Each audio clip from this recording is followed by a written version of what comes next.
याला आपण 5,750 असं म्हणणार आहे. म्हणजे ज्यावेळेस 1000 म्हणतो त्यावेळेस त्याला हजाराला कमी 250 म्हणजे पाऊण हिस्सा. हजाराच्या पटीत असेल आणि 5,7 जर असं म्हटलं असेल तर 250 कमी, मग ते 5,7 असेल तर 6,750 असं लिहिणार. 8,9 असेल तर 7,750 असं लिहिणार. 9:15 असेल तर 8,750 असं लिहिणार. तर सरळ सरळ इथं सोपी वजाबाकी दिलेली आहे. मोठी संख्या येईल. आता 2 अंकी मोठ्यात मोठी संख्या, सगळ्यात 2 अंकी मोठी संख्या कोणती आहे तर 9 हे सगळ्यात मोठे आहेत 2 अंकीमध्ये, 2 अंकी संख्येमध्ये. म्हणून 2 वेळेस जर 9 लिहिले आपण तर सगळ्यात 2 अंकी मोठी संख्या ही 99 होते. म्हणून आपल्याला इथं 5,750 म्हणजे 6,750 वजा किती करायची, ही संख्या काढायची. परंतु त्याचं उत्तर किती येणार आहे, सगळ्यात मोठी संख्या येईल. मोठी संख्या म्हणजे 99, 2 अंकी असणारी मोठी संख्या. पुन्हा प्रश्नचिन्हाच्या जागी आपल्याला किंमत काढायची. म्हणून हे प्रश्नचिन्ह आहे असंच ठेवलं. बरोबरच्या पलीकडे 99 होते. डाव्या बाजूचे 6,750 हे उजव्या बाजूला गेल्यानंतर त्याला ते आपण वजाच्या चिन्हामध्ये लिहिणार आहोत. कारण 6,750 ला इथं काहीच चिन्ह नाही, म्हणजे इथं प्लसचं चिन्ह आहे, बेरीजचं चिन्ह आहे. ज्यावेळेस चिन्ह नसते त्यावेळेस ते प्लस पकडायचंय, बेरीज पकडायची. म्हणून 99 वजा वजा का लिहिलं, कारण बरोबरच्या उजव्या बाजूला हे 6,750 गेले. तर पहा वजाबाकी करा 6,750 मधून. जरी इथं 99 वजा 6,750 असं असेल, लहान संख्येतून मोठी संख्या कधीच वजा होणार नाही. म्हणून मोठ्या संख्येतून लहान संख्या वजा करायची. फक्त चिन्ह देताना उत्तराला जे उत्तर येईल त्या उत्तराला चिन्ह देताना मोठ्या संख्येचं चिन्ह आपल्याला इथं द्यायचंय.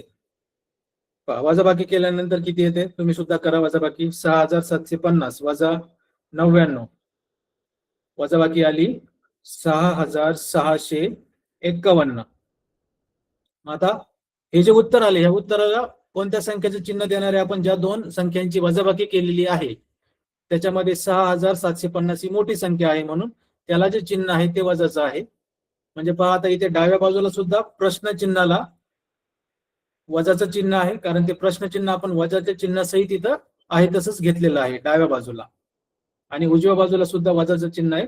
म्हणून हे दोन्ही बाजूचे जे वजा चिन्ह आहेत ते कॅन्सल होतील आणि उत्तर फक्त आपलं 6,651 हे आपल्याला मिळेल. म्हणजेच पर्याय क्रमांक 2. अशी ज्यावेळेस अवस्था असते दोन्ही बाजूला वजा चिन्ह असतील तर ते दोन्ही वजा चिन्ह कॅन्सल होतात आणि कॅन्सल होऊन राहिलेलं म्हणजे प्लस 6,650 हे आपल्या प्रश्नाचं उत्तर इथं मिळत आहे. तर वजाबाकीचाच हा प्रश्न आहे, फक्त एक वेगळ्या पद्धतीने दिलेला आहे, वेगळ्या पद्धतीने विचारलेला आहे. पुढील प्रश्न, सोबत दिलेल्या आकृतीची परिमिती किती असेल? एक आकृती दिली पहा आपल्याला. जर चौरस, चौकोन, आयत, त्रिकोण, वर्तुळ यांच्या परिमितीचं सूत्र माहित आहे, त्या सूत्राचा उपयोग करून आपण त्या आकृत्यांची परिमिती काढू शकतो. पण आता इथं ही जी आकृती दिलेली आहे याला 5 बाजू आहेत. बाजू किती आहेत? त्याला 5 आहेत, म्हणजे याला पंचकोन आपण म्हणूया. परंतु ज्यावेळेस अशा पद्धतीची आकृती असेल, 4 पेक्षा जास्त बाजू त्याला असतील, बंदिस्त आकृती आहे, पाही बंदिस्त आकृती आहे, अशा आकृतीची परिमिती काढताना काय सूत्र वापरायचंय? परिमिती बरोबर सर्व बाजूंची बेरीज. सर्व बाजूंची काय करायची? बेरीज करायची. सर्व बाजूंची बेरीज. पहा बेरीज करून पर्यायामधलं कोणतं उत्तर योग्य मिळते तुम्हाला? सर्व बाजूंची बेरीज करणे.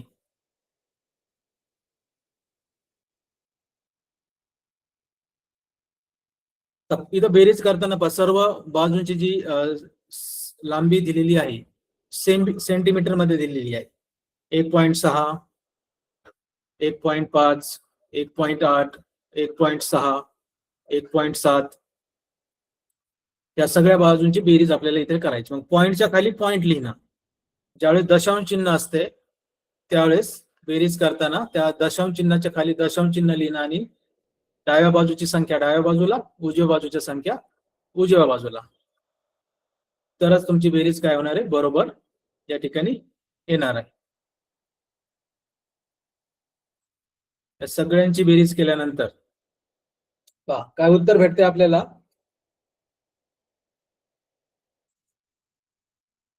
8.2. सगळ्यांची बेरीज केल्यानंतर आपला पर्याय क्रमांक 3 हा इथं आपल्याला मिळतोय. तर बंदिस्त आकृतीची परिमिती कशा प्रकारे काढायची, तर सगळ्या बाजूंची बेरीज करायची आणि जर त्या लांबी असेल किंवा ज्या संख्या दिलेल्या आहेत त्या दशांश मध्ये असेल तर मांडणी करताना नेहमी लक्षात ठेवायचे की दशांशच्या खाली दशांश आलाच पाहिजे, तरच ती बेरीज तुमची बरोबर येणार आहे.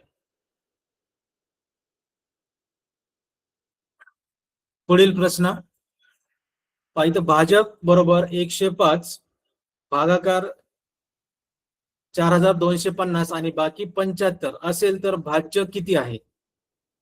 तर इथं थोडक्यात काय करायचं पहा, ज्यावेळेस अशा प्रकारचा प्रश्न असेल, जर डायरेक्ट भागाकार करा असं म्हटलं तर आपल्याला आपण भागाकार करू, त्याच्यात आपल्याला बाकी भेटते, भाज्य काय आहे हे दिसतोय, भागाकारही दिसतोय. इथं उलटा प्रश्न विचारलेला आहे की भाज्य किती असेल.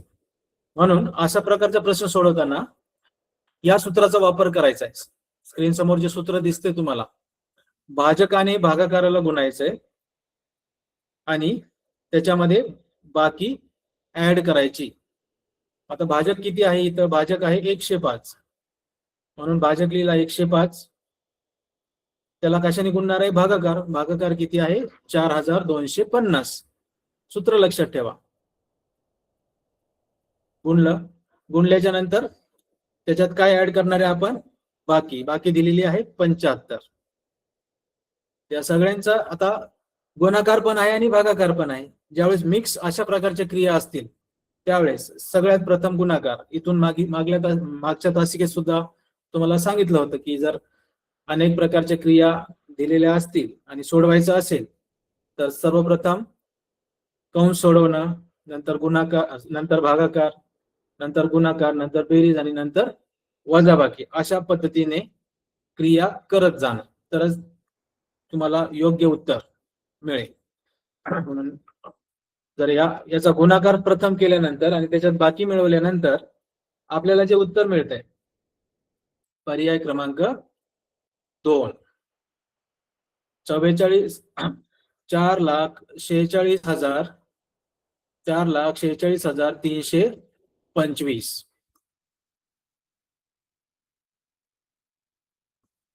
ठीक आहे. तर या सूत्राचा वापर करून आपल्याला अशा प्रकारची उदाहरणं सोडवायची आहेत. पुढील प्रश्नाकडे वळूया. पुढील प्रश्न आहे पहा, साकोली गावाची लोकसंख्या 1,54,389 आहे. त्यापैकी 1,08,457 लोकांकडे मोबाईल फोन आहेत, तर किती लोकांकडे मोबाईल फोन नाहीत. तर एकूण लोकसंख्या किती आहे, 1,54,389 आहे आणि मोबाईल फोन असणारी संख्या त्याच्यातून जर आपण वजा केली तर राहिलेली जी संख्या आहे ती ज्यांच्याकडे मोबाईल फोन नाहीत ही संख्या आपल्याला या ठिकाणी मिळेल. तर वजाबाकी करणं इथं अपेक्षित आहे. तुम्ही सुद्धा प्रयत्न करायचा आहे. वजाबाकी केल्यानंतर आपल्याला इथं जे उत्तर भेटणार आहे 45,932. पर्याय क्रमांक 2. पर्याय क्रमांक 2. एवढ्या लोकांकडे काय आहे, मोबाईल फोन नाहीत. पुढील प्रश्नाकडे वळूया. 52 या संख्येचा मोठ्यात मोठा विभाजक हा त्याच्या लहानात लहान विभाजकाच्या किती पट आहे.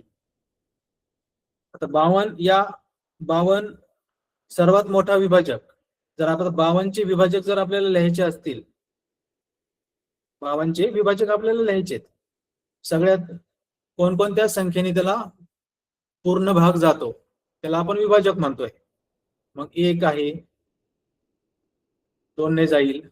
तर अशा पद्धतीने ज्यावेळेस सगळे विभाजक आपण लिहिणार, मधले जरी विभाजक आपल्याला सांगता आले नाही तरी सगळ्यात प्रश्नामध्ये काय विचारलेलं आहे की मोठा विभाजक आणि लहान विभाजक.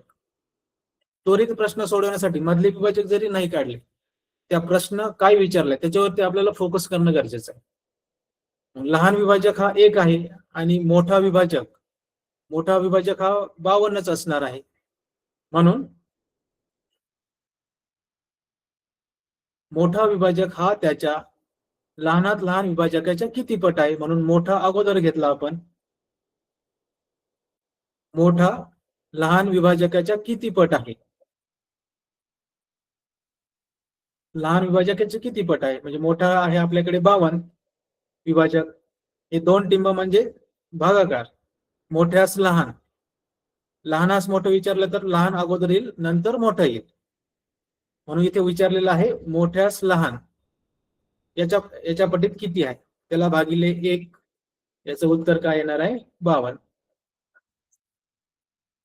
पर्याय क्रमांक 4. पाहिजे मधले जे विभाजक आहेत तिथे ते काढत बसलो आपला तिथं वेळ जाणार आहे. म्हणून प्रश्न नक्की काय विचारलेला आहे, त्वरित प्रश्न सोडवण्यासाठी अशा पद्धतीच्या काही ट्रिक म्हणूया त्याला, या आपल्याला इथं वापराव्या लागतात. पुढचा प्रश्न स्क्रीनच्या समोर आहे पहा. 6 अंकी सर्वात लहान विषम संख्या व सर्वात मोठी 6 अंकी समसंख्या यांची बेरीज किती?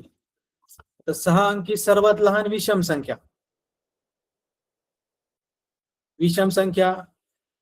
लहान अंकी सगळ्यात 1 अंकी जरी विषम संख्या आपल्याला पाहायची म्हटलं तर ती 1 आहे. म्हणून जर अशा संख्येच्या शेवटी जर आपण एकक स्थानी किंवा त्या संख्येच्या शेवटी एकक अवस्था असते, एकक स्थानी 1 जर घेतला तर ती संख्या सर्वात काय होणार आहे, लहान होणार आहे. आणि आपल्याला विषम पाहिजे म्हणून आपण इथं 1 घेतोय. आणि किती अंकी पाहिजे, तर ती संख्या पाहिजे 6 अंकी. ती संख्या पाहिजे 6 अंकी. म्हणून सगळ्यात शेवटी जर 1 लिहिला आणि मध्ये 0, आपल्याला 6 अंकी संख्या तयार करायची.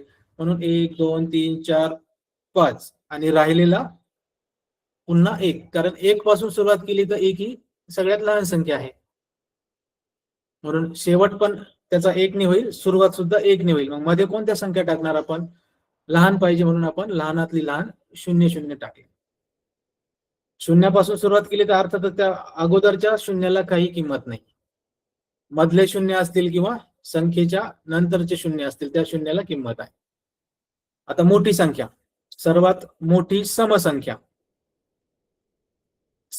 म्हटल्यानंतर शेवटचा जो अंक आपल्याला भेटतोय म्हणजे 8 ही सम आहे आणि त्याच्यानंतरची 9 ही विषम आहे.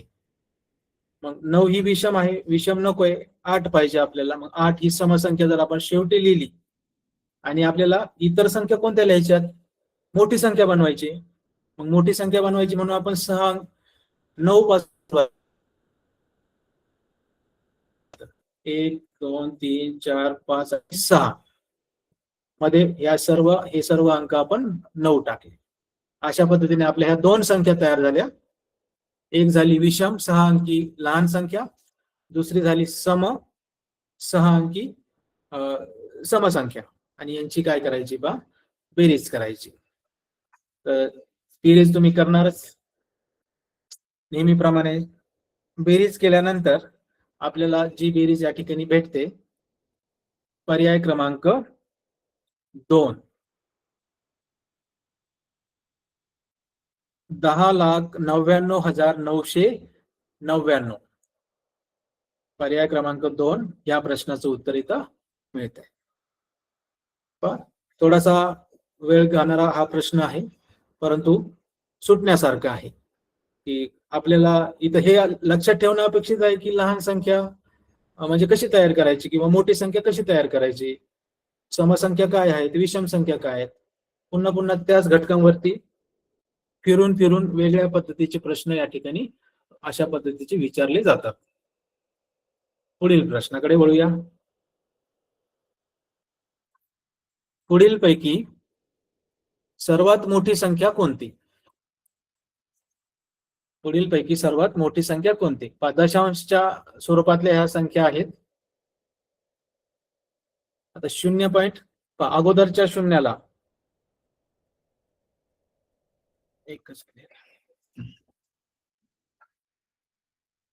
सगळ्यात मोठी संख्या आपल्याला शोधायची.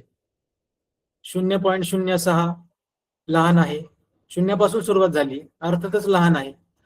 0.6 ही सुद्धा लहान आहे. 0.06 ही तर सगळ्यात लहान आहे. जेवढे मध्ये शून्य जास्त दशांशच्या नंतर ती सगळ्यात लहान. आता मोठी आपल्याला पाहिजे, याची सुरुवात पहा कशी झाली. 6.0 या संख्येची सुरुवात 6 पासून झाली. 6.0 सरळ सरळ पाहिल्यानंतर लगेच लक्षात येते आपल्या की मोठी संख्या याच्यात कोणती असू शकते. पर्याय क्रमांक 3 6.0. याचा जर क्रम आपल्याला लावायचा असेल, सगळ्यात मोठी संख्या मोठी आहे 6.0. आता याच्यापेक्षा कमी म्हणजे पहा आता कोणत्या संख्येमध्ये राहिलेल्या कोणत्या संख्येत शून्य कमी दिसतात, तर ही आहे 2 नंबरची. ही झाली 1 नंबरला मोठी. त्याच्या खाली आपण घेऊ शकतो 0.6. म्हणजे हा जो क्रम मोठ्या संख्येकडून लहान संख्येकडे चाललेला आहे. त्याच्यानंतर शून्य कशात कमी आहे, इथं या ठिकाणी आहे ही 3 नंबरची 0.06 आणि राहिलेली जी संख्या आहे 0.006. अशा पद्धतीने मोठ्याकडून लहानाकडे हा क्रम इथं आपल्याला दिसतोय.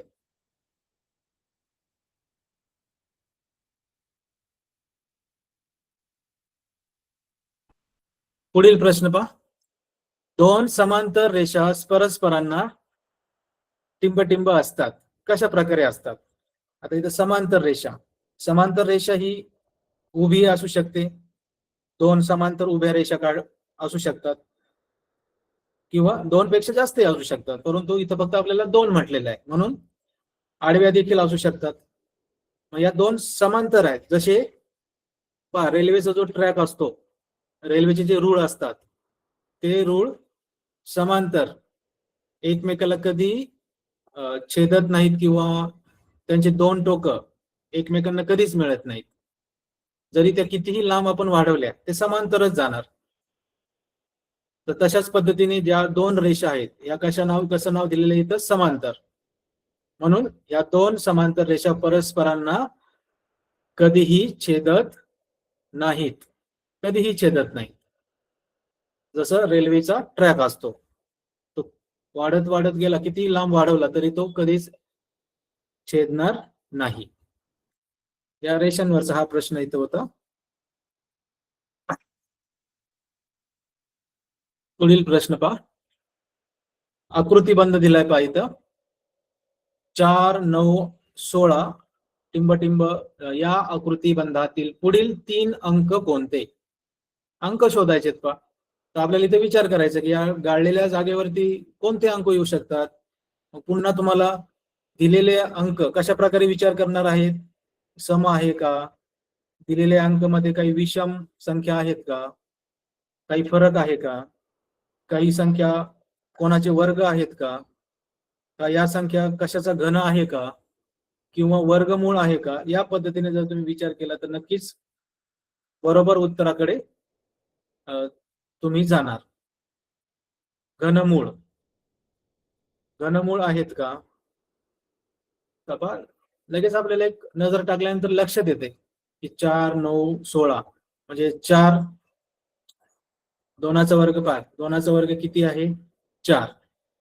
3चा वर्ग 3 त्रिक 9, तसंच 4चा वर्ग 4 चोक 16. म्हणजे हा क्रम अशा पद्धतीने वाढत चाललेला आहे. 2चा वर्ग, 3चा वर्ग, 4चा वर्ग, याच्या पुढे मग कितीचा वर्ग येईल? 5चा वर्ग येईल. याच्यानंतर 6चा वर्ग येईल. त्याच्यानंतर 7चा वर्ग येईल. जर अशा पद्धतीने पर्यायामध्ये उत्तर असतील तर नक्कीच ते उत्तर आपलं बरोबर असणार आहे. नसेल तर दुसऱ्या पद्धतीने आपल्याला विचार करावा लागणार आहे. कारण तो क्रम बसतो की नाही, बसेलच असं नाही, कारण 3 संख्येनंतर वर्ग असेल कदाचित. आता यात वर्गच दिलेला आहे, पण जर एखाद्या संख्येमध्ये कदाचित अशा पद्धतीने असू शकतो, 2चा वर्ग 4, पुन्हा 3चा घन घेऊ शकतात, किंवा पुन्हा 4चा वर्ग घेऊ शकतात, म्हणजे आलटून पालटून तसाच क्रम आपल्याला पुढे ठेवायचा आहे. म्हणून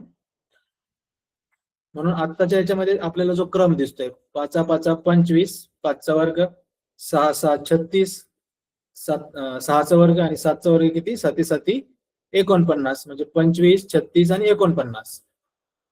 25 36 49 पहा, पर्याय क्रमांक 3 मध्ये हा 3 मध्ये या संख्या आपल्याला मिळालेल्या आहेत. म्हणून या आकृतीबंधातील पर्याय क्रमांक 3 या प्रश्नाचे उत्तर आपल्याला इथं मिळत आहे. पुढील प्रश्न पहा, सोडवायचे. नेहमीप्रमाणेच ज्यावेळेस अनेक क्रिया असतात, विसरायचं नाही. ज्या गोष्टी तुम्हाला आता सांगतोय मी काळजीपूर्वक, कारण हा सराव आहे. स्वतः तुम्ही जास्त सराव करणार नक्कीच, तेव्हा भागाकार आहे, बेरीज आहे, गुणाकार आहे. सर्वप्रथम गुणाकार करा, 6 पंचे 30. सॉरी, सुरुवातीला भागाकार करा, गुणाकार नका करू. सुरुवातीला काय करा, भागाकार करा. 27 भागिले 3, 3 9 27, यांचा भाग करायला 9. नंतर आपण काय करतो, गुणाकार करतो, 6 पंचे 30, आणि हे बेरजेचं चिन्ह आहे तसंच. 30 आणि 9 किती होतात, 39. 30 आणि 9 39. जरी अगोदर गुणाकार केला आपण या ठिकाणी, तरी उत्तर चुकणार आहे. पहा, ज्यावेळेस 2 पेक्षा किंवा 3 पेक्षा अनेक क्रिया अशा प्रकारे असतात, एकत्र असतात, एखाद्या वेळेस तुमचं उत्तर बरोबर आहे, जरी तुम्ही तो क्रम मागे पुढे केला, परंतु कंस आहे, 4-5 क्रिया त्याच्यात मिक्स दिलेल्या आहेत, त्यावेळेस तुम्हाला त्या क्रमानेच जायचे. छोट्या छोट्या याच्यासाठी तुम्ही थोडा क्रम, म्हणजे दोन क्रिया किंवा 3 क्रियांसाठी त्या क्रम मागे पुढे घेऊ शकता, उत्तर येऊ शकतं. पुढील प्रश्न, 25 विद्यार्थ्यांसाठी प्रत्येकी 1.5 मीटर कापड 52 रुपये प्रति मीटर दराने खरेदी केल्यास किती रुपये खर्च येईल? विद्यार्थी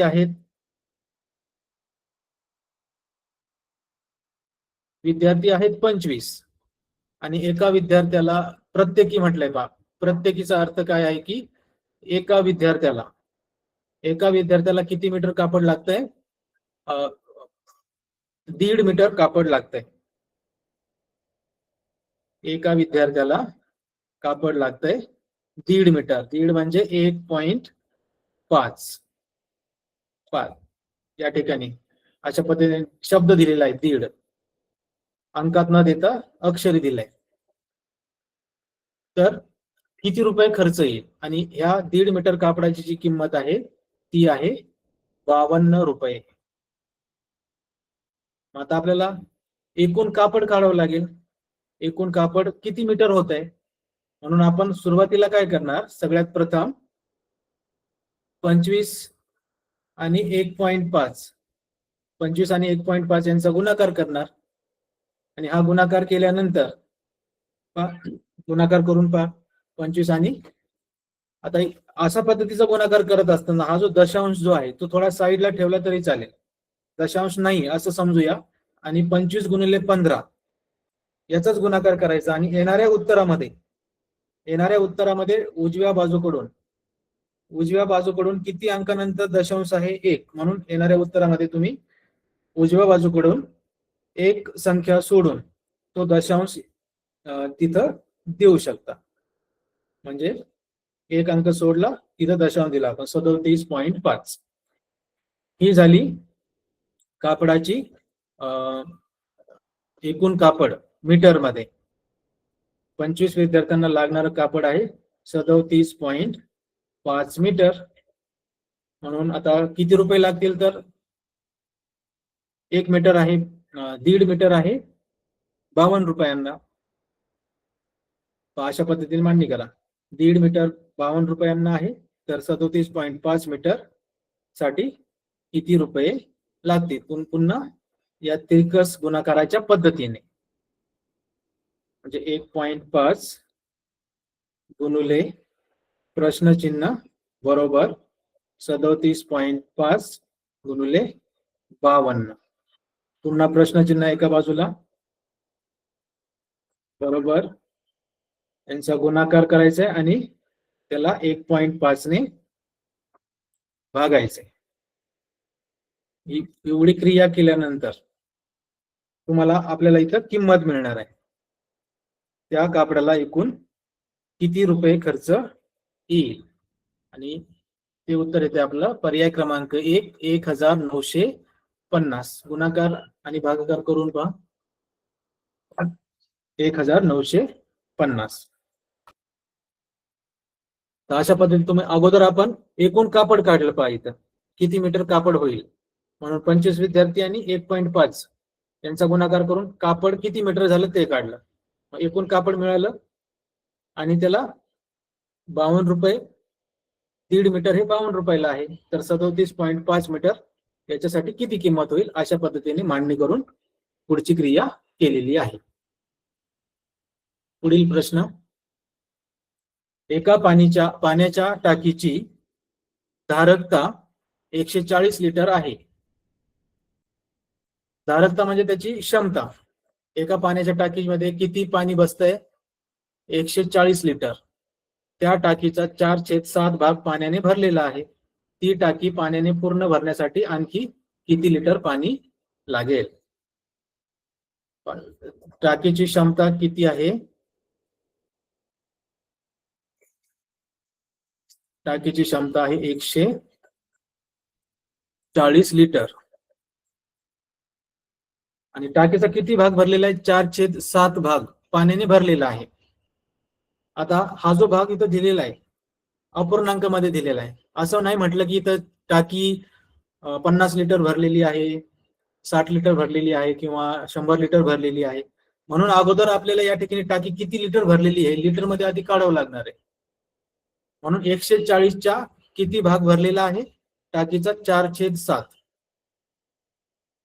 4/7 एवढा भाग टाकीचा भरलेला आहे. म्हणून आपण अशा पद्धतीने मांडणी करणार आहे 140 गुणुले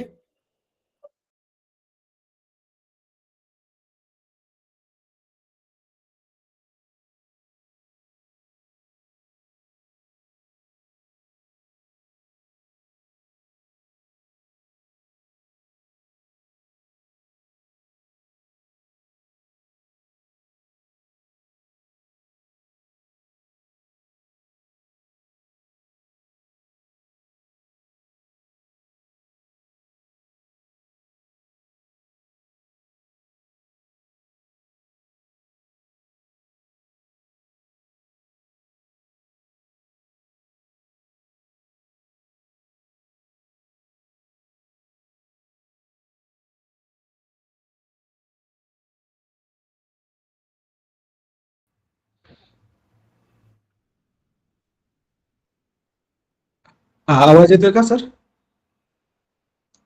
येतोय आता. हा ते लॅपटॉप ची चार्जिंग संपल्यामुळे डिस्कनेक्ट झाला आणि पॉवर पण नाहीये म्हणजे मोबाईलवर चालू केलाय. हो शेअर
एकच सेकंद सर.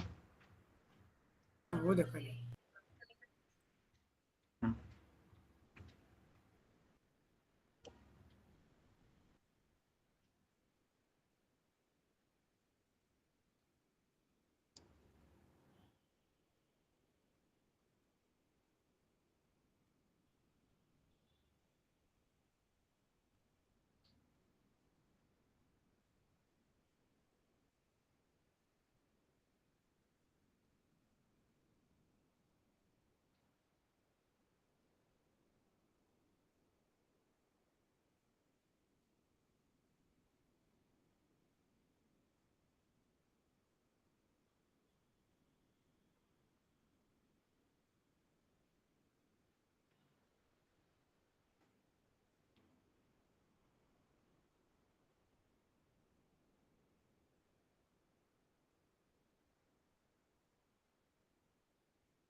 या प्रश्नापर्यंत आपण होतो.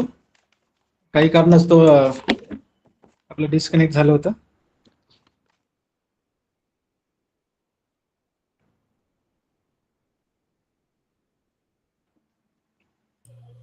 तर ते आडवं होईल ना? हा सर. थोडी स्क्रीन आडवी करता येईल का? हा आडवी करतो. हा आडवी करतो. एकच मिनिट.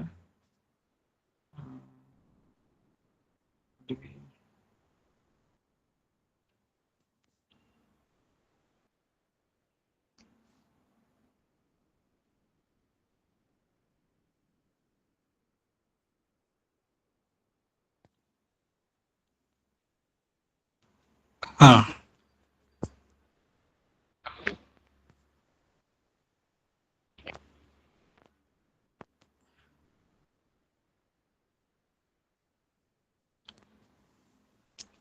एका पाण्याच्या टाकीची धारकता इथे विचारलेली आहे.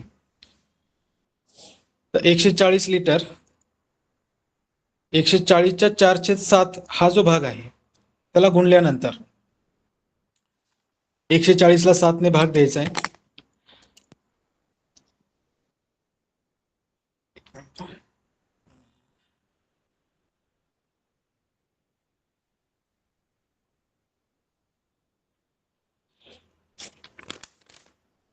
(140 गुणुले 4/7) 7 ने भाग दिल्यानंतर 7 दुने 14 म्हणजे वरती त्या 140 चे फक्त 20 राहतील आणि 20 गुणुले 4 म्हणजे 80, म्हणजे 4 दुने 8 म्हणजे 80 भाग पाण्याने भरलेला आहे.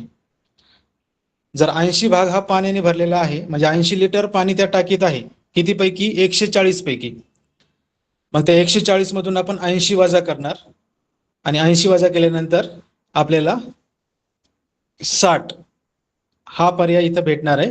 म्हणजे 60 लिटर पाणी अजून जर भरलं तर ती टाकी पूर्ण पाण्याने भरणार आहे. अशा पद्धतीचा हा प्रश्न इथं होता. तर याचं उत्तर आहे पर्याय क्रमांक 1. पुढचा प्रश्न पहा. एक गाडी नागपूर अमरावती हे अंतर 150 किलोमीटर अंतर 3 तास 15 मिनिटात पार करते, तर त्या गाडीला नागपूर अकोले हे 250 किमी अंतर याच वेगाने पार करण्यासाठी किती वेळ लागेल? आता सुरुवातीला इथं वेग बरोबर वेग आणि या तीन गोष्टींचा जो संबंध आहे, वेग बरोबर अंतर भागिले वेळ, वेग बरोबर अंतर भागिले वेळ. मग अंतर आहे 150 आणि वेळ आहे 3 तास 15 मिनिटे, म्हणजे 150 भागिले 3.15 3.15 यांचा भागाकार करून आपल्याला वेग काढायचा आहे. मग जो वेग येईल तो वेग पुढच्या वाक्यामध्ये जे सांगितलेलं आहे, वेग माहित होईल. गाडीला नागपूर अकोले हे 250 किलोमीटर अंतर, मग वेग बरोबर 250 भागिले वेळ. पहिल्या दोन गोष्टीवरून वेग येईल, तेच दुसऱ्या सूत्रामध्ये ठेवायचे आणि त्या ठिकाणी वेळ काढायचा आहे. तर सूत्र लक्षात असू द्या. याच्यावरून आपल्याला ज्या अंतर वेळ जे भेटणार आहे, पर्याय क्रमांक 3 5 तास 25 मिनिटे, 5 तास 25 मिनिटे. पुढील प्रश्नाकडे वळूया. x ही एक विषम संख्या आहे, तिची लगतची पुढची विषम संख्या कोणती? आता विषम संख्या पहा, जसं 1 आहे, मधला अंक सोडला, नंतर 3, म्हणजे 1 आणि त्या पुढच्या विषम संख्येमध्ये ज्यावेळेस आपण 2 मिळवतो तेव्हा ती 3 ही विषम संख्या आपल्याला भेटते. म्हणजे 1 + 2 म्हणजे 3. म्हणून जर इथं XYZ कोणती एक विषम संख्या असेल तर त्याच्या पुढची विषम संख्या कोणती असणार आहे? ज्यावेळेस आपण त्याच्यात 2 ऍड करू त्यावेळेस आपल्याला ती पुढची विषम संख्या मिळणार आहे. म्हणून इथं जो पर्याय आपल्याला भेटतोय, पर्याय क्रमांक 2, x + 2 ही त्या पुढची विषम संख्या आहे. समसंख्या जरी विचारली या प्रश्नाबाबतीत तर समसंख्येचं सुद्धा तसंच आहे.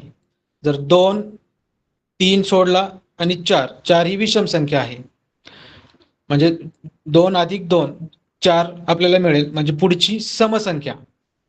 तर विषम असेल किंवा सम असेल त्याच्यासाठी फक्त पुढच्या समसंख्ये किंवा विषम संख्येसाठी काढत असताना त्याच्यामध्ये +2 किंवा +2 करणं गरजेचं आहे.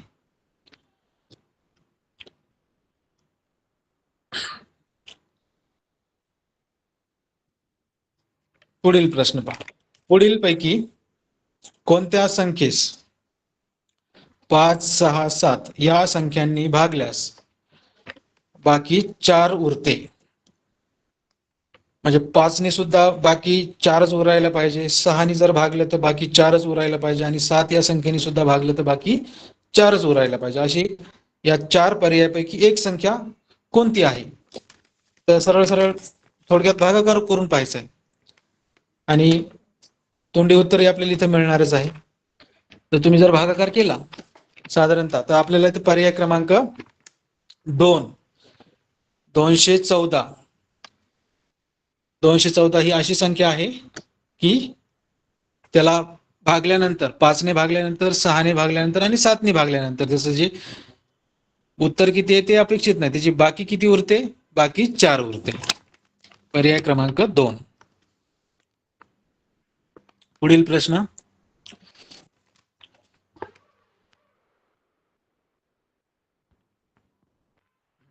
पाहिजे 3/5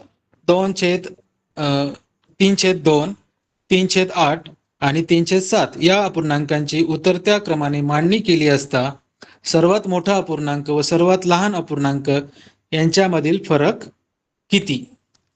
तर पहा, ज्या आपल्याला अंश इथं कसे आहेत? सारखे आहेत आणि छेद वेगवेगळे आहेत. जर ज्याचा छेद मोठा असेल तो अपूर्णांक छोटा असतो आणि ज्याचा छेद छोटा असेल तो अपूर्णांक मोठा असतो. म्हणून मोठा कोण येणार आहे? पहा, छेद मोठा असणारा जो 8 आहे, म्हणजे 3/8 हा अपूर्णांक झाला सगळ्यात छोटा, आणि छोटा जो छेद आहे तो 2 आहे, म्हणून 3/2 हा अपूर्णांक झाला मोठा. याची काय करायची पहा, यांच्यातला फरक किती आहे? मान्य केली असं सर्वात मोठा अपूर्णांक व सर्वात लहान अपूर्णांक यांच्यामधील फरक किती? म्हणजे 3/2 वजा 3/8 यांची वजाबाकी करायची आणि वजाबाकी करत असताना मग आपण छेद सारखे करतो.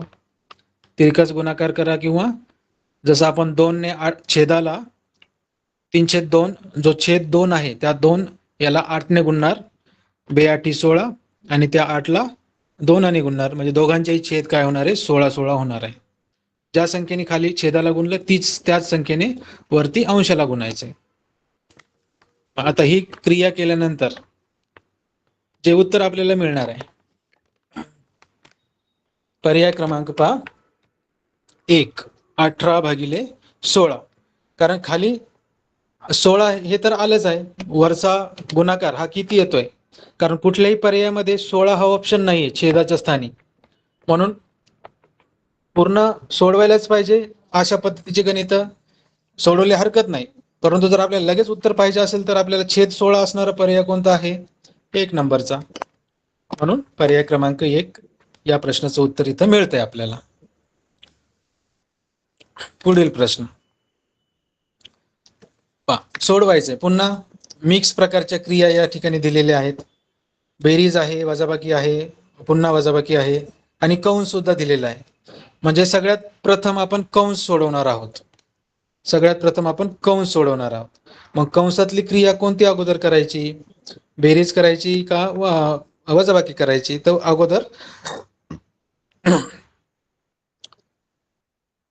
अगोदर तुम्ही बेरीज करू शकता किंवा वजाबाकी दोन्हीपैकी एक. तर बेरीज करूया आपण. 15/7 अधिक 6/7 ज्यांचे छेद सारखे असते तो छेद फक्त एकदाच लिहायचा असतो. म्हणून 15 आणि 6 अंशाच्या बेरीज अंशाच्या स्थानी 15 5 20 आणि 21 म्हणजे 21/7 होतील. 21/7 7 ने भाग द्यायचा 21 ला. 7 त्रिक 21 म्हणजे उत्तर आपल्याला भेटलं 3. म्हणून किंवा 21/7 ते आहे तशीच जरी ठेवले आपण त्याला भाग द्यायची पण गरज नाही. पहा 21/7 त्याच्या पुढच्या कंसातली जी संख्या आहे वजा 2/7 म्हणून पुढे काय क्रिया करायची 21/7 वजा 2/7 म्हणजे 21 मधून 2 वजा करायचे आणि भागिले 7 आहे तसेच. म्हणून 21 मधून 2 वजा केल्यानंतर 19/7 पुन्हा कंसाच्या बाहेर वजा 4/7 आहेत म्हणून 19 वजा 4/7 अशा पद्धतीने जर केलं तर आपल्याला उत्तर भेटते पर्याय क्रमांक 3. 19 वजा 4 15 15/7 पर्याय क्रमांक 3. पुढील प्रश्नाकडे वळूया. एका संख्येचा तिसरा भाग 33 आहे तर ती संख्या कोणती? म्हणजे पहा आता इथं एक संख्या आपण x मानूया त्याचा तिसरा भाग म्हणजे तिसरा हिस्सा म्हणजे 1/3 त्या संख्या आहे x. मग x चा तिसरा हिस्सा म्हणजे त्या x/3 बरोबर किती आहे तो 33 आहे. बरोबरच्या उजव्या बाजूला 33 लिहिणार आणि x ची किंमत आपल्याला काढायची. x हा डाव्या बाजूला आहे म्हणून तो छेदाचा जो 3 आहे तो आपल्याला उजव्या बाजूला पाठवायचा आहे. म्हणून उजव्या बाजूला पाठवत असताना डाव्या बाजूला तो छेद आहे म्हणून म्हणजे भागाकाराच्या स्वरूपात आहे. उजव्या बाजूला गेल्यानंतर त्याचा गुणाकार होईल म्हणजे जो 33 गुणिले 3 अशा पद्धतीने आपण लिहिणार. म्हणजे 33 गुणिले 3 3 त्रिक 9 3 त्रिक 9 99 म्हणून x बरोबर 99 म्हणजे ती संख्या काय येते 99 येते. म्हणजे पर्याय क्रमांक 1. पर्याय क्रमांक 1. पुढील प्रश्न पहा. रोशनी सकाळी 11:30 अभ्यासाला बसली आणि 1:45 वाजता उठली तर तिने किती वेळ अभ्यास केला? इथं घड्याळातले जे तास आहेत ते मोजायचे आपल्याला. 11:30 ते 12:30 1 तास पुन्हा 12:30 2 तास आणि 1:45 म्हटलंय. मग 1:30च्या नंतर पुढे 15 मिनिटं वाढवायचे. 2:45 म्हणजे किती? 1:45. 1:45. म्हणून 2 तास, दीड पर्यंत 2 तास झाले आणि वरचे 15 मिनिट म्हणजे 2 तास 15 मिनिटे. सरळ सरळ उत्तर आपल्याला इथं येऊन जाईल. मोजायचे सरळ घड्याळातली तास. पर्याय क्रमांक 3, 2 तास 15 मिनिटे.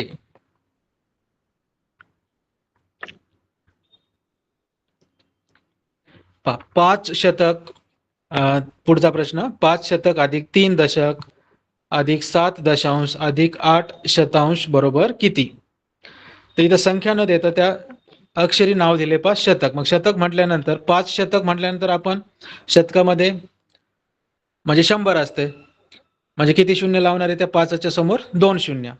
दशक म्हटल्यानंतर 3 दशक, दशक म्हटल्यानंतर 10 म्हणजे त्या 3च्या नंतर 1 शून्य. अशा पद्धतीने ज्या संख्या तयार होतील त्यांची बेरीज करत जायची. आता दशांश पहा, दशांश म्हटलंय म्हणजे कुठेतरी तिथं दशांश चिन्ह आहे. मग दशांश म्हटल्यानंतर 7 दशांश म्हणजे 7च्या अगोदर दशांश आहे 0.7. 7 दशांशला आपल्याला 0.7 असं घ्यायचंय. आणि 8 शतांशला, शतांशला 8च्या अगोदर 8च्या अगोदर एक शून्य टाकून म्हणजे ती संख्या होईल 0.08. म्हणजे पहा सर्व संख्या एकदा वाचतो, काय काय संख्या तयार होतील पहा. 5 शतक म्हणजे 500 अधिक 3 दशक म्हणजे 30 अधिक 7 दशांश म्हणजे 0.7 अधिक 8 शतांश म्हणजे 0.08. आणि या सगळ्यांची बेरीज जर केली तर आपल्याला उत्तर इथं मिळतंय. सगळ्यांची बेरीज केल्यानंतर दशांशच्या खाली दशांश ठेवायचा आहे. पर्याय क्रमांक 2 530.78, 530.78 हे या प्रश्नाचा हा पर्याय काय ते बरोबर आहे.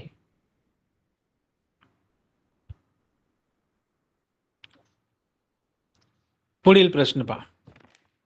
3,500 अधिक 325 अधिक 500. बेरीज करा.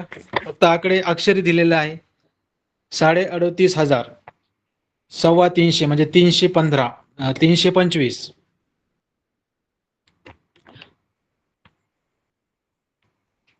या सगळ्यांची बेरीज केल्यानंतर तो पर्याय आपल्याला इथं मिळतोय. पर्याय क्रमांक 1 38,900. 38,900.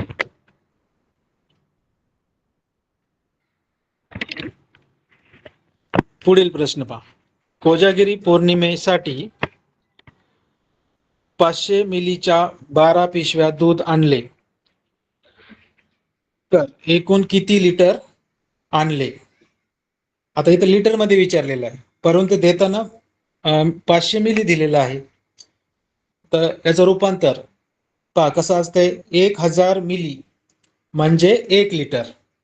1000 मिली म्हणजे 1 लिटर. म्हणून अगोदर 500 मिलीच्या 12 पिशव्या दूध आणले. तर एकूण किती लिटर आणले? 500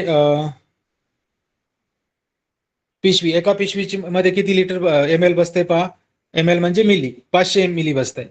म्हणून 500 गुणिले 12, 12 पंचे 60 आणि ते 2 शून्य आहे तसेच, म्हणजे 6000 मिली. 6000 मिली काय होईल? त्या एकूण 12 पिशव्यातलं दूध होईल. परंतु आपल्याला काढायचे लिटर मध्ये, म्हणून त्या 6000 आपण 1000 ने जर भागलं तर आपलं उत्तर आपल्याला काय येते? 6 म्हणजे 6 लिटर. 6 लिटर म्हणजेच किती मिली? 6000 मिली. म्हणून इथं पर्याय क्रमांक 3 हे या प्रश्नाचं काय उत्तर आपल्याला इथं भेटतंय. एका दुकानदाराने 50 किलोग्रॅम ज्वारीपैकी 40 किलोग्रॅम 250 ग्रॅम ज्वारी विकली तर त्याच्याकडे किती ज्वारी शिल्लक राहिली? तर इथं सुद्धा रूपांतर करणं गरजेचं आहे पहा. काय इथं ग्रॅम पण दिलंय आणि किलोग्रॅम सुद्धा दिलेला आहे. म्हणून अशा पद्धतीचा जो प्रश्न आहे, एकक नेहमी सारखी पाहिजे, वेगळं काही नाही याच्यामध्ये. जर एकक सारखी नाही केली तर तुमचं उत्तर नक्कीच चुकणार आहे. म्हणून इथं एकक सारखी करायची, एक तर किलोग्रॅम किलोग्रॅम ठेवा किंवा ग्रॅम ग्रॅम असं ठेवायचंय. म्हणून 50 किलोग्रॅम ज्वारीपैकी किती 40 किलोग्रॅम 250 ग्रॅम ज्वारी विकली. मग आता हे 250 जे आहेत, 250 त्याला आपल्याला 40 किलोग्रॅम तर आहेतच, म्हणून 40.250 40.250 ग्रॅम आणि दिलेलं जे एकूण आहे 50 ग्रॅम, त्या 50 ग्रॅम मधून 40.250 ग्रॅम हे वजा करायचे. म्हणून राहिलेली जी शिल्लक असणार आहे ती शिल्लक ज्वारी 9 किलोग्रॅम 750 असणार आहे. पर्याय क्रमांक 4 वजाबाकी करायची फक्त इथे. पर्याय क्रमांक 4 या प्रश्नाचं उत्तर इथं मिळत आहे.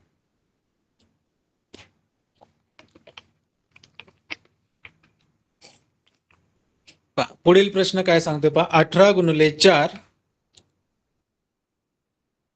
वजा 6 आणि एक प्रश्नचिन्ह आहे, तिथं रिकामी जागा ठेवलेली आहे. 70 गुणिले 2 भागिले 2 वजा 4 चौकोनाच्या जागी कोणते चिन्ह येईल? आता ज्या खाली काही चिन्ह दिलेली आहेत, ज्या बाजूला तोंड उघडलेलं असतं तो भाग कसा असतो? मोठा असतोय. म्हणजे पर्याय क्रमांक दुसरा पहा, तिसरा पहा. म्हणजे हे जे चिन्ह आहेत, ज्या बाजूला तोंड उघडलेलं आहे त्या चिन्हाचं, त्याला आपण च्या पेक्षा मोठा म्हणतो. आणि चौथ्या पर्यायातलं बरोबरचं चिन्ह आहे. आणि जो 1 नंबरचा जो पर्याय आहे ते चिन्ह आहे ज्याच्या डोक्यावरती आपण जसं वर्ग मांडतो, 2चा वर्ग 3चा वर्ग, तो वर्ग मांडताना त्या पद्धतीचं एक चिन्हामध्ये आपण मांडलं जातं. मग त्या चौकटीच्या जागी नक्की कोणतं चिन्ह येईल? म्हणून इथं आपल्याला ज्या क्रिया दिल्या त्या करून पाहिजेत. कशाची किंमत जास्त आली, जर त्या चौकोनाच्या डाव्या बाजूची किंमत जर जास्त येत असेल तर आपण त्या बाजूला उघडणारं जे तोंड आहे तसं चिन्ह आपण टाकणार आहोत. जर उजव्या बाजूची, आपल्या उजव्या हाताची जर किंमत जास्त आली तर त्या बाजूला उघडणारं जे चिन्ह आहे ते टाकणार आहोत.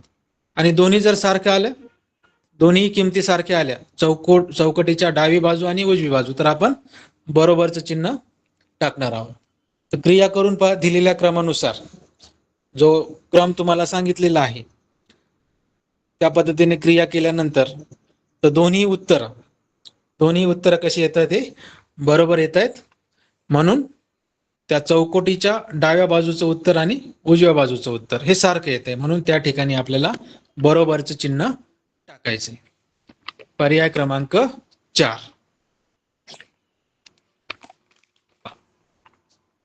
पुढील प्रश्न पहा, चित्रलेखावरती दिलेला आहे. पुन्हा चित्रलेख काय सांगतोय पहा. चित्रलेख, एक चित्र बरोबर 50 विद्यार्थी. माझ्या प्रश्नात काय विचारले पहा, प्रश्न क्रमांक 73. तक्त्यात एकूण किती विद्यार्थ्यांची माहिती दिली आहे? या तक्त्यामध्ये किती विद्यार्थी दिलेली आहेत एकूण? आता एकूण चित्र मोजा, अगोदर चित्र मोजा आणि त्याला गुणिले 50 करायचे, कारण एक चित्र म्हणजे 50 विद्यार्थी आहेत. मग अशा पद्धतीने जर आपण त्या चिन्ह सगळी मोजली, चित्र पहिल्याच्या 3, नंतर 4, 4 आणि 3 7, 7च्या नंतर किती पहा, 8 9 10 11 12 13 14 15, सगळी चित्र मोजल्यानंतर 15 गुणिले 50, 15 5 75 आणि 0 0 म्हणजे पर्याय क्रमांक 4 750 हे या प्रश्नाचं उत्तर आपल्याला इथं मिळत आहे. पुढच्या प्रश्नात काय विचारले पहा खाली, रिक्षाने येणारे विद्यार्थी सायकलने येणाऱ्या विद्यार्थ्यांपेक्षा कितीने जास्त आहेत? रिक्षा आणि सायकल या दोघांमध्ये रिक्षाने येणारे विद्यार्थी पहा किती आहेत? चित्र दाखवलेत आहे 5, म्हणून जर त्याला 50 ने गुणला आपण, 5 5 25 म्हणजे 250 विद्यार्थी संख्या होईल 250 रिक्षाने येणारे. आणि सायकलने येणारे चित्र आहेत 4, 4 पंचे 20 म्हणजे आणि 0 0 सायकलचे एकूण विद्यार्थी होतील 200. म्हणून फरक कितीचा दिसतोय पहा आपल्याला 250 वजा 250. 200 फरक काढायचा आहे. चित्रात ज्या पद्धतीने दाखवलेली आहे विद्यार्थी संख्या, तर 74 नंबरचा जो प्रश्न आहे त्याच्यातला फरक आपल्याला 100 भेटतोय. पर्याय क्रमांक 3. पर्याय क्रमांक 3. तर चित्रलेखावरचे अशा प्रकारचे प्रश्न असतात. प्रमाण जे दिलेलं आहे, प्रमाण पाहायचे सगळ्यात प्रथम. लगेच ते चित्र काउंट करायचे किंवा मोजायचे आणि 3 दिसतात किंवा 4 दिसतात म्हणून तेवढेच तो पर्याय तर नाही दिसत. कदाचित पर्याय असू शकतो आणि लगेच ते उत्तर जर लिहिलं तर ते तिथं चुकीचं होईल. प्रमाण काय दिलंय त्याच्यानुसारच सोडवायचे, प्रमाणाकडे लक्ष द्यायचे.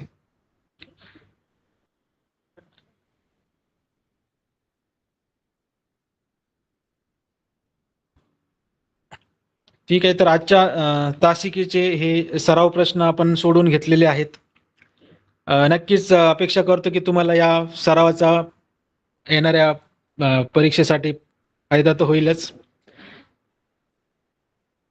उद्या होणाऱ्या तुमच्या सराव चाचणीसाठी तुम्हाला सर्वांना शुभेच्छा देतो आणि आजची तासिका आपण इथे समाप्त करूया.